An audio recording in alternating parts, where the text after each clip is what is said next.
boxcar, children. Chapter 12. And we're going to finish the book tonight, boys. Chapter 12, James Henry and Henry James. Dr. Moore went to get his mother. Mother, he said, this is Mr. James Henry Eldon. He wants to take his grandchildren to live with him. I'm afraid they won't want to go with you, said Mrs. Moore, until they learn to like you, and they won't want to go while Violet is so sick. Can I see them? Begged Mr. Eldon. I won't tell them who I am. That would help, agreed the doctor. If they grow to like you before they know who you are, things will be easier.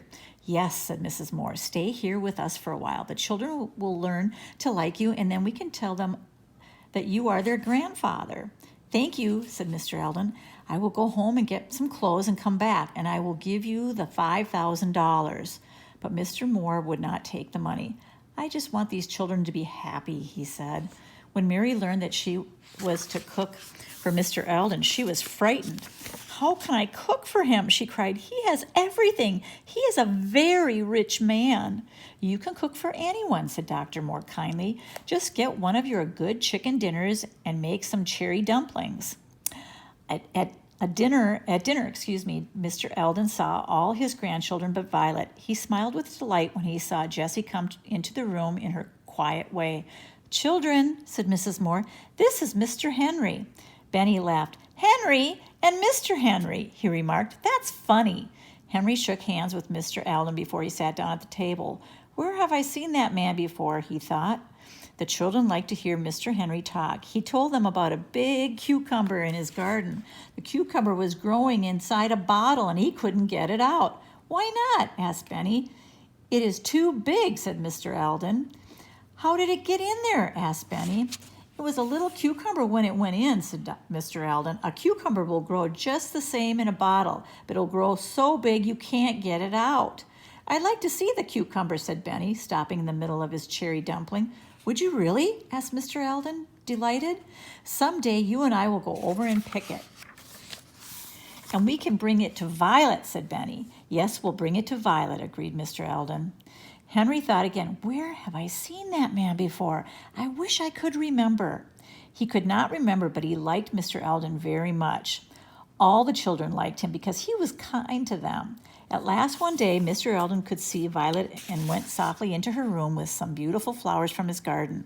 The children loved him when they patted Violet's dark head and told her that he was sorry she had been so sick. He told her, too, about his garden, where the flowers came from. I'd like to see your garden, Violet said. I love flowers. How long are you going to stay, Mr. Henry? Asked Benny. Shh, Benny, said Jessie. I want to stay here as long as I can, my boy, said Mr. Eldon quietly. Henry looked at the man again. He knew that he had heard him say my boy before. Now where was it? He could not remember. After dinner, Mr. Eldon sat under a tree reading. Henry was working in the flower garden in front of the house. He looked at Mr. Eldon again and again. Suddenly it came to him, as the man smiled over at him. It is the same man who gave me the $25 prize and the silver cup, he said to himself. I didn't remember him at first because I was so excited when he shook hands with me. He took another look and said again, if it's the same, it's the very same man. Henry sat thinking for a while. Then he got up and went to find Dr. Moore. Do you know who gave me the prize on field day? He asked the doctor. Do you know what his name was? James Eldon of the Mills, replied the doctor. J.H. Eldon over at Greenfield. He did not look at Henry while he was saying it. Poor Henry was so surprised he almost fell over. That kind man is his grandfather. He went out and sat at the steps to think about it for a while.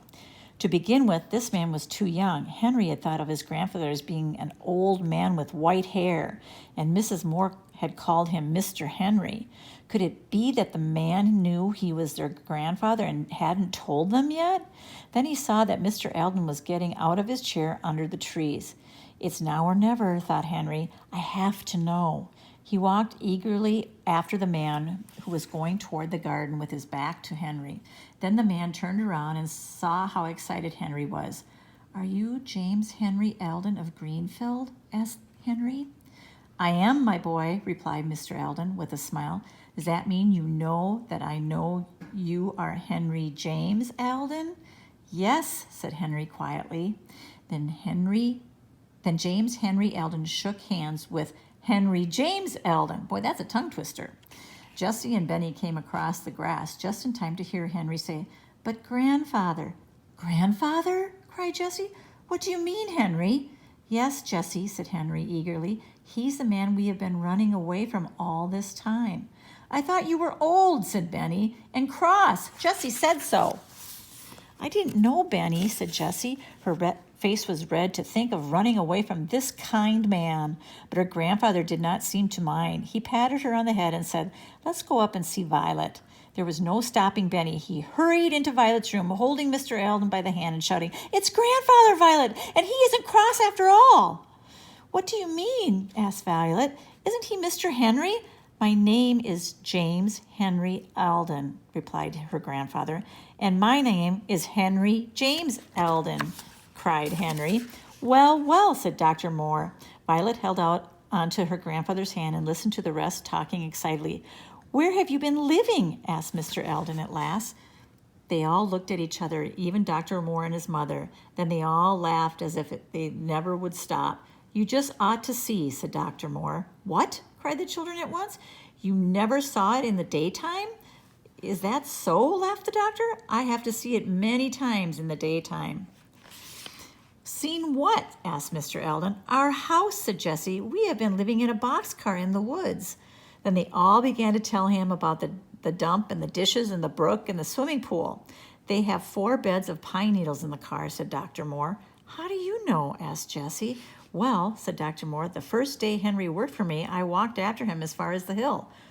"Why did you do that?" asked Mr. Alden. "I liked him. I saw he was a fine boy and I wanted to see where he lived." "But you can't see the boxcar from the hill," said Jessie. "No, but I came back that night and looked around," said Dr. Moore.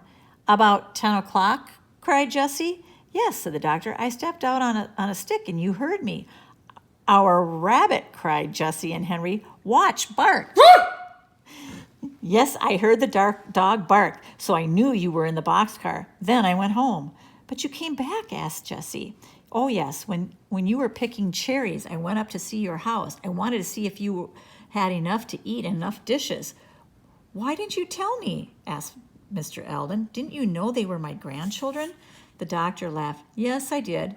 But they were having such a fine time that I didn't want to tell. They got along very well until Violet got sick. Then I told you." "I'm glad you did," said Mr. Alden. "I have seen your house too," said Mrs. Moore. "I went up one day and saw all your dishes. I liked your big picture and teapot."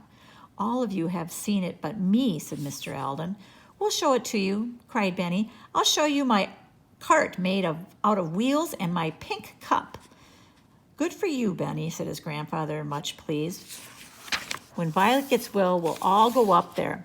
If you will show me your house, I'll show you my house." "Do you have a house?" asked Benny. "Yes, you can live there with me if you'd like. I have been looking for you children for a long time." Violet was well soon enough, and one afternoon they all started out to see the boxcar. The doctor took them in his car. Many people looked out of their windows to watch Mr. Alden and his grandchildren. They were glad that the children were found such a kind grandfather at last. When they arrived at their old home, they ran around all talking excitedly. Watch sniffed and sniffed all around looking for the bone he had buried. Everything was the same. "Here's the dam for the pool," said Henry to his grandfather. "See our building?" shouted Benny, for that was what he called the fireplace. It really burns too, and this is the refrigerator and the waterfall, and here is my pink cup." They all stepped up on the stump and climbed into the car. They looked at the 4 beds and the dishes. "Here is the same old pitcher and teapot," said Jessie, laughing. They found the blue tablecloth. They had all sat down by the brook and ate chicken and bread and butter and cookies. Benny drank milk from his pink cup. "Come, we ought to go now," said Dr. Moore. "The sun is going down, and I don't want Violet to take it on any more cold." They used the boxcar door and said goodbye. By then they were all sorry to go. "Tomorrow," said Mr. Alden, "we will all of you come and see my house?" "Oh, yes," cried the children happily. They did not know what a beautiful house it was and what good times they were going to have in it. Chapter 13. Keep going.